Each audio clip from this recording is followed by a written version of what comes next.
Welcome to the Rune Tomes, the Shadows of the Mahjarrat Part 2.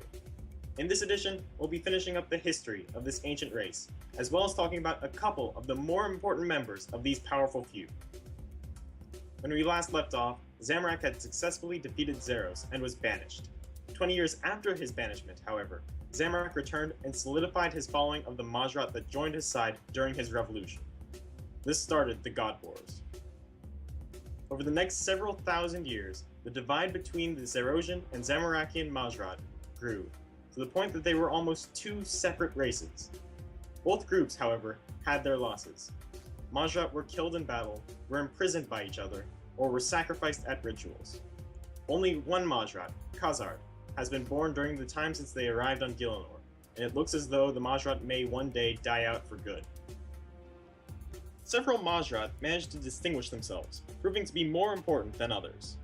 Firstly, there's Lucien, a Zamorakian Mahjarrat. While he may not be physically strong, Lucien possesses very strong magical abilities, more so than most other Mahjarrat.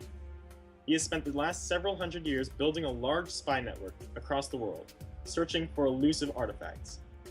He is one of Gielinor's greatest menaces, and one of the more ambitious Mahjarrat.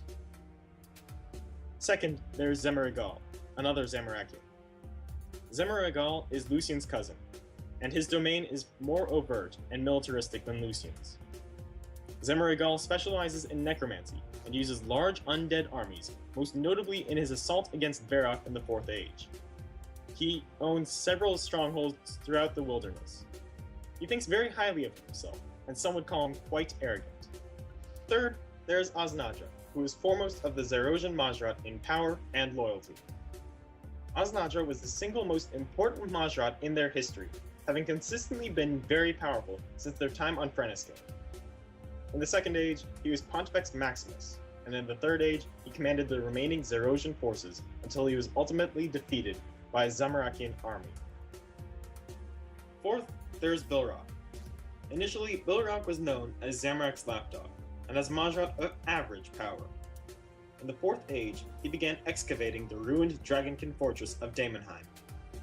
He dug down 60 floors in search of what he called the Rift.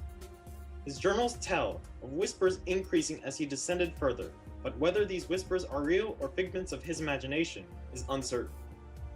Come the end of the Fifth Age, it is unknown what happened once Bilrock reached the Rift. Fifth, there's Khazard. Khazard is the youngest of the Mahjarrat, being born to Palkira and another unknown parent in the Third Age. Under the mentorship of Haziel, he became a warlord of the territories just south of Ardoin, and a very capable shadow mage. In the modern day, though, General Khazard is locked in a war with the Tree Gnome village, and his domain is far smaller than it once was. Finally, there's Sliske. No Mahjarrat is more elusive than Sliske, who is a master of shadows. While he may be considered Zerosian, his loyalty is infamously dubious. He's a trickster to the highest degree, and is incredibly hard to predict. He has also been known for making whites, against the wishes of his one-time patron, Icthlarin. The Barrows brothers are whites under his control. That's it for the brief history of the Mahjarrat. Again, to find out more, go to Ariolf in the Fremennik province in order to begin the Mahjarrat quest series, one of the most iconic and lore-rich quest series in all of RuneScape.